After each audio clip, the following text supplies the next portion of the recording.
Yo people, welcome back to another video. Now, since season 6 of Cobra Kai came out, whenever I go into the comments of anything Cobra Kai related, there's always one set of people arguing about Miguel versus Robbie and who's going to win the sekai taikai. And the main reason is, oh, but it started with Miguel versus, oh, but it's Robbie's time to win. But in this video and my next one, I'm going to be breaking down both character stories and the reasons as to why they both are worthy winners. Aside from the individual, it started with Miguel and it's Robbie's time. So today's video will be about Miguel and tomorrow's will be about Robbie, so make sure to sub to the channel and stay alert for that one, especially with you Robbie fans. Drop a like on this video as well and comment what you think will happen, who do you think should win it and who you root for the most out of these two characters. So for the first point for Miguel, we'll go with the obvious one and we'll get out of the way. It started with Miguel, so it should end with Miguel. Now, as we know, this whole show started pretty much because Miguel and his family moved into the area. He started to get bullied. He got bullied in front of Johnny Lawrence one time, and then he became Johnny Lawrence's first karate student and also won the first All Valley of the show. So because of that, people want Miguel to win after the whole journey he's been on, from being bullied to All Valley champion, to recovering from a life-changing accident, to finding himself and his balance, to be the most complete version of himself. So ultimately the story comes full circle and ends the same way that it started, with Johnny and Miguel winning. My next point is that Miguel actually still has to prove that his win back in season 1 wasn't a fluke. Yes, Miguel was probably the best fighter anyways in season 1 and he dominated everyone at the All Valley. However, in the final, Robbie already had the injury given to him by Hawk in the semi-final and Miguel used that to his advantage. On another day, maybe Robbie doesn't get hurt and things could go in a different direction, or Miguel gets complacent like Johnny did in the Karate Kid. So for Miguel, he will still want a clean win for the doubters and the people that say that he only won because Robbie was injured. I also think, and this is just a small thing, but Miguel was kind of in a dark place when the All Valley was taking place. Meanwhile, here at the Sekai Taikai, if he was to win it, I feel like he'd be at his perfect balance, fully focused and using all the abilities that he's learned, which is again another payoff from season 1 all the way to the Sekai Taikai. My next reason is that Miguel's story is one for the people who like sports or they used to play sports in general,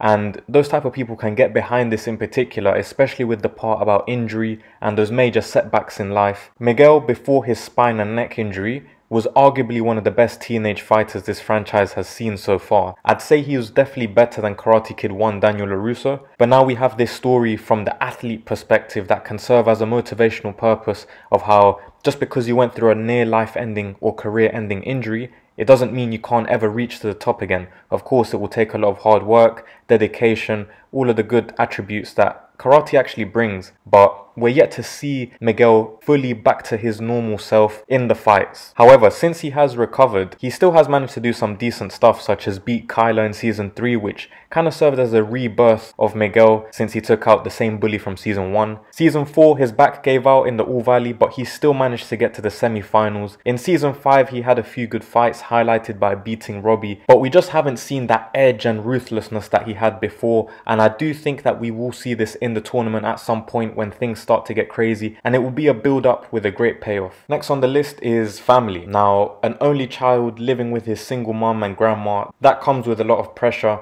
because low-key you are expected to do well in order to help the family in the future. A lot of responsibility is on you to have to be the one that elevates the family in the future. Regardless of Johnny being there in later seasons, these things are still expected from you, whether it's said to you or not. Like I said, it's a sense of responsibility for the family. I use this to also tie into my next point, which is Stanford and the whole university and college thing. Now, the way the show made it seem, it's like Stanford is the main reason as to why Miguel wants to do well. Now, it's kind of ruined his image a little bit and people actually use that against Miguel. But for me, I think this was kind of poor from the writers to make Stanford like a standout reason without proper explanation. But it doesn't mean that he doesn't have any other motivations or reasons to win the Sekai Taikai. I personally see Stanford as a reason that ties back into family. He has to make the family proud. He has to make the family sacrifices pay off by proving that he's doing something with his life and it's going in a positive direction. All of his mum's hard work of moving them out, all the hours she's worked to provide, etc. Stanford would be a way to repay his mum and his family, make Johnny proud as well. But yeah, I think the show could have done a lot more with those connections tying into Stanford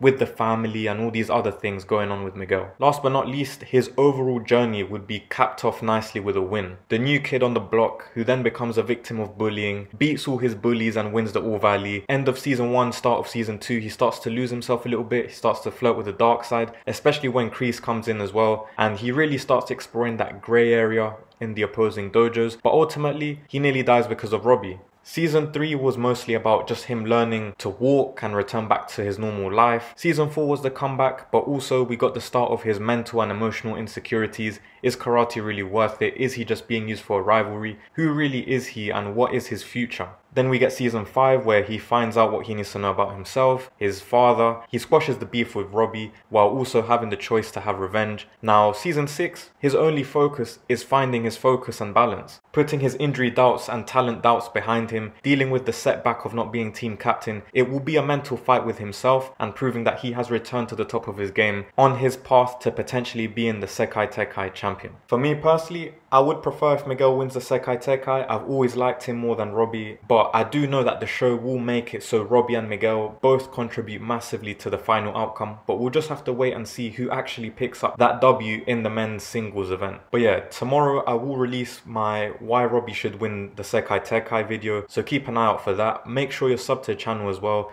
Drop a like on the video. Let me know all your thoughts down below in the comments. Who do you prefer to win the Sekai Taikai? Are you team Miguel? Are you team Robbie? And one last important thing, don't argue about that. They're both Miyagi-Do, they're both on the same team. Of course you want your guy to do well, but ultimately I think both will do well. So yeah, thank you for your time and have a great rest of your day.